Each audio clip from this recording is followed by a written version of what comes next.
सुबह से ही वो वीडियो वायरल हो रहा है एस जयशंकर के एक बयान का। पहले हम वो बयान सुनवा देते हैं, इसके बाद इस पर चर्चा करेंगे। Talking about the ceasefire aspect as well, if you want to. No, look, ceasefire, I think one of you asked me inside about trade as well. On the ceasefire, I mean, what you call ceasefire, we call cessation of firing and military action. We achieved, the goals which we set out to do by destroying the terrorist infrastructure in Bahawalpur, Muridke, Muzaffarabad and other places. So after that, I think since the key goals were achieved, I think we reasonably took the position because even at that start, at the start of the operation, we had sent a message to Pakistan saying we are striking at terrorist infrastructure. We are not striking at the military. So the military has an option of standing out and not interfering in this process. They chose not to take that good advice. Now, once they got hit as badly as they did on the morning of May 10th, and all of you have seen the, today the satellite pictures which actually bring out very graphically how much damage we did. By the way, the satellite pictures also bring out how little damage they did. So these pictures, I think, will tell you what a hit they took. And the same people who are not willing to stand down on 7th May were willing to talk and stand down on the 10th of May. It is very clear who wanted the cessation of firing. तो sir, सुना आपने पूरा बयान। S Jaishankar जो है वो कह रहे हैं कि हमने पाकिस्तान को जंग की शुरुआत में ही खबर दे दी थी कि हम केवल आपके आतंकी शिविरों पर ही हमला करेंगे। सर, दुश्मन देश को ये सूचना भला कौन देता है कि हम कहाँ हमला करेंगे? आखिर इतनी महत्वपूर्ण जानकारी जिसके खिलाफ आप ऑपरेशन करने जा रहे हैं, आप लड़ाई लड़ने जा रहे हैं, उस पर हमला करने जा रहे हैं, उसी को बता रहे हैं कि हम हमला करेंगे और कहाँ करेंगे? ये कौन सा तरीका है? देखिए निधि, मुझे वास्तविकता में ये लग रहा है, अभी तक मैं समझता था कि जयशंकर साहब बड़े बुद्धिमान अधिकारी हैं और एक बुद्धिमान पिता के पुत्र हैं। अगर ये डिफेमेशन नहीं होता है, अगर डिफेमेशन होता है तो पहले माफी मांग लो। मुझे लग रहा है जयशंकर साहब जैसा मूर्ख व्यक्ति किसी देश का विदेश मंत्री ना हो। देखिए, उस समय भी मुझे आश्चर्य हुआ था, जब मोदी जी ने इस बार ट्रंप सरकार का नारा दिया था। मुझे लगा था इनको, मोदी जी को किसने राय दी? वह देखिए, मोदी जी तो एंटायर पॉलिटिकल साइंस में एमए है, उनको इंटरनेशनल रिलेशंस का तो बहुत ज्यादा आइडिया है नहीं। इंटरनेशनल रिलेशन में मानी बात, जो भी उन्होंने निर्णय लिया वो जयशंकर साहब के कहने पे लिया होगा। और जयशंकर साहब ने इतनी बड़ी गलती करा दी मोदी जी से, जिसका फल आज तक हम भुगत हैं।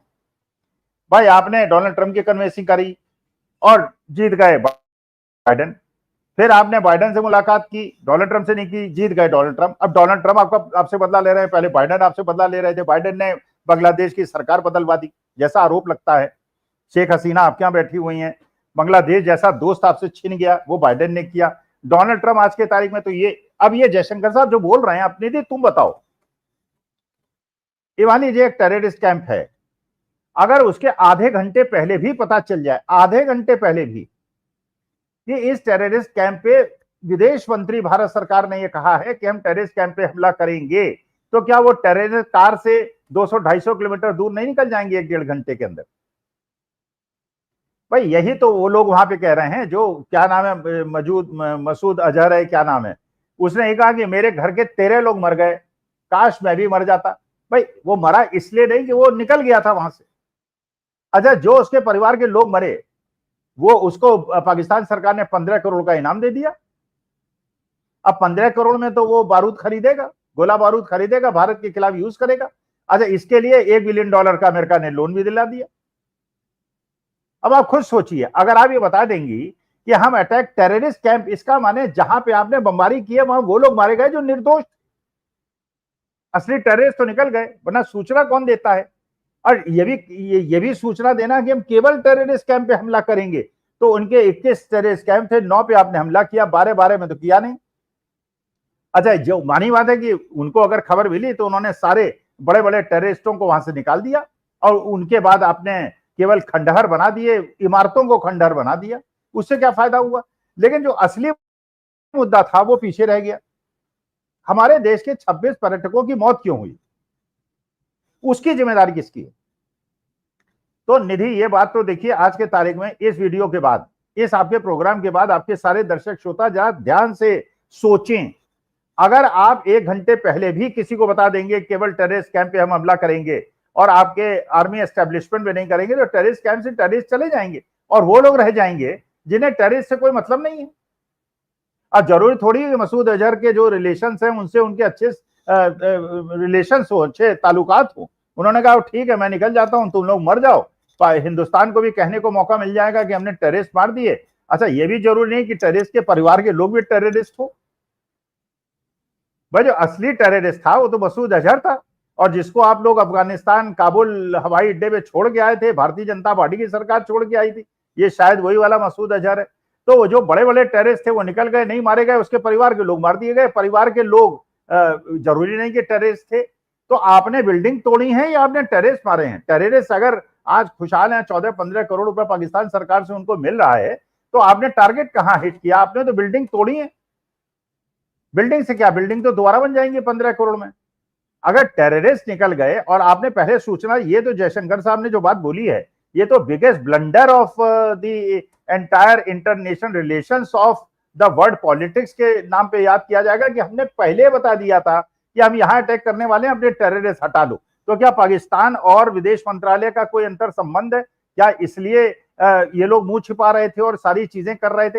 लेकिन जयशंकर साहब ने जो सेंटेंस बोला है, मेरे ख्याल से भारतवर्ष के 142 करोड़ लोगों को इसको ध्यान से सोचना चाहिए और इस पे विचार करना चाहिए। जयशंकर साहब ने वास्तविकता में विदेश नीति की जो ऐसी की तैसी की है, ऐसी आज तक विश्व के किसी देश में किसी विदेश मंत्री ने, मेरी कोई व्यक्तिगत दुश्मनी नहीं है जयशंकर साहब से, मैं उनका सम्मान करता था, उनके पिता भी बड़े विदेश मामले के जानकार थे, मैं व्यक्तिगत उनसे मेरे को कोई, लेकिन जो ये टिप्पणी की है उन्होंने और जिस प्रकार से पूरे विश्व के अंदर भारतवर्ष को अकेला छोड़ दिया है, इसलिए अगर मेरे मुंह से कुछ ऐसे शब्द निकल गए हों, मैं उसके लिए माफी मांगता हूं। लेकिन जयशंकर साहब, आपको खुद अपना पद छोड़ देना चाहिए और मोदी जी से कहना चाहिए मैं एक नालायक विदेश मंत्री हूं और मेरे पे भरोसा मत कीजिए, किसी दूसरे को विदेश मंत्री बना दीजिए। हो सकता है शशि थरूर की तैयारी उसी के लिए की जा रही हो कि भारतीय जनता पार्टी में लाके उनको विदेश मंत्री बना दिया जाए।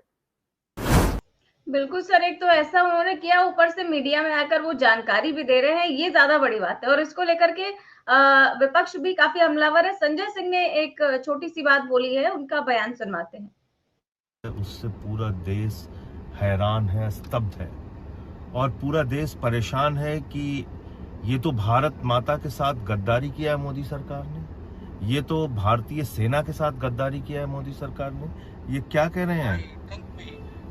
reasonably took the position that because even at that start, even at the start of the operation, we had sent a message to Pakistan saying we are striking at terrorist infrastructure. मतलब आप आतंकवादी देश पाकिस्तान को सूचना दे रहे हैं। आपने अपना ऑपरेशन सिंदूर शुरू करने से पहले पाकिस्तान को सूचना दे दी कि हम आतंकवादी ठिकानों पे हमला करने जा रहे हैं। ये तो देश के साथ गद्दारी है, ये भारतीय सेना के साथ गद्दारी है, ये भारत माता के साथ गद्दारी है। मोदी सरकार को आके सामने इसका जवाब देना चाहिए। ये कोई सामान्य मामला नहीं है। आपने इतने बड़े ऑपरेशन की सूचना उस आतंकवादी देश को दे दी जो आतंकवादियों का संरक्षक है, जो आतंकवादियों का पनाहगाह है, जिसके सेना के अफसर आतंकवादियों के जनाजे में शामिल होते हैं। तो आपने उनको पहले ही सावधान कर दिया।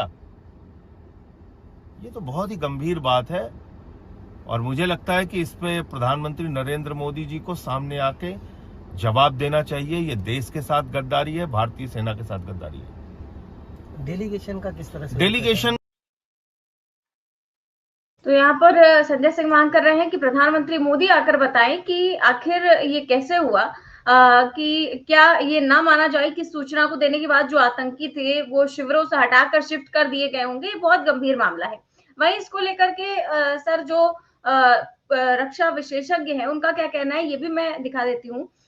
इस हम मामले पर रक्षा विशेषज्ञ अजीत सिंह ने द टाइम्स को बताया कि अंतर्राष्ट्रीय कानून के तहत घोषित युद्ध के दौरान ऐसा किया जा सकता है, लेकिन सेल्फ डिफेंस में यदि आतंकी ठिकानों पर ऐसी कार्रवाई की जा रही है तो उसकी कोई जानकारी दुश्मन देश को देना जरूरी नहीं है।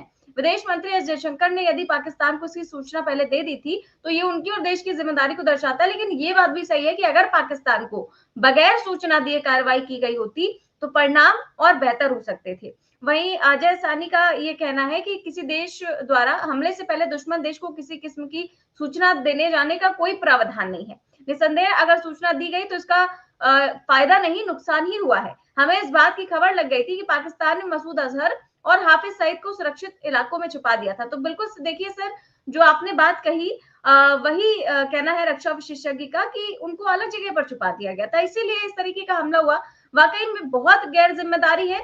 और ये जो कहा गया इसमें कि ऐसा कहीं किया ही नहीं जाता है, तो फिर कैसे किया गया भारत सरकार द्वारा, इस पर क्या कहेंगे? देखिए, ये बिल्कुल संजय सिंह ने सही वर्ड यूज किया। ये देश के साथ धोखा है, देश के साथ गद्दारी। और ये गद्दारी जयशंकर साहब ने अपने बिहाफ में की है या किसी के कहने पे की है। पाकिस्तान जैसा दुष्ट राष्ट्र जिसने पुलवामा किया, हमारे 40 वीर जवानों की शहादत की, उसके बाद हमारे 26 लोगों को पहलगांव के अंदर निरीह लोगों को मारा, वो देश, अब ये सोचिए वो कौन सा आतंकवादी था जिसने अमेरिका के ऊपर टावर्स पे किया था, क्या नाम था उसका?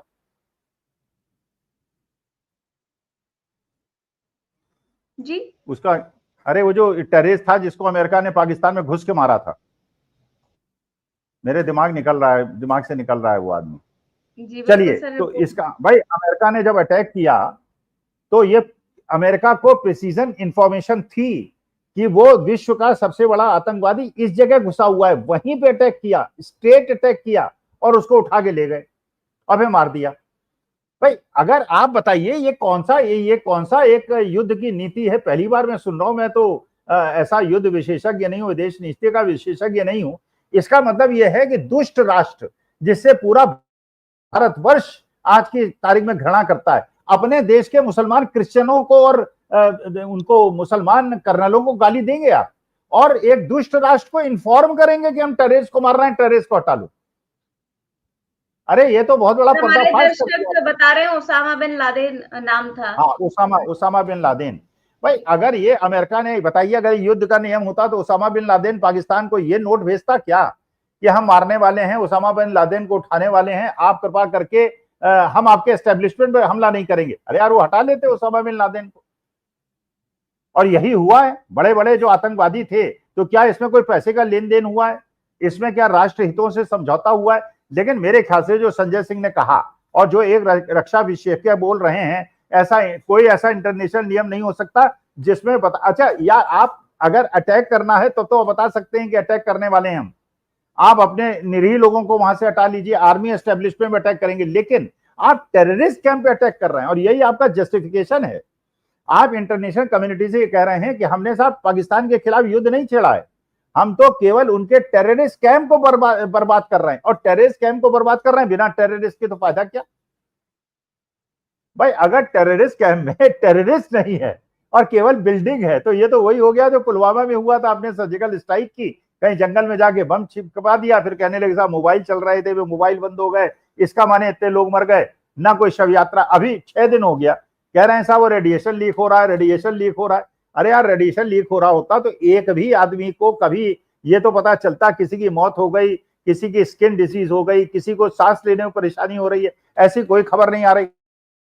तो एक किस प्रकार की चंडू खाने के बाद भारतवर्ष के अंदर आप फैला रही है ये गोदी मीडिया। लेकिन ये बात सही है कि ये जयशंकर साहब का ये सेंटेंस ये बताता है कि ये पहलगांव का मुद्दा प्री प्लान्ड था, पूरी तरह से प्री प्लान्ड था। और उनको ये, अब ये पूछा जाए जयशंकर साहब से, कितने दिन पहले आपने बताया था?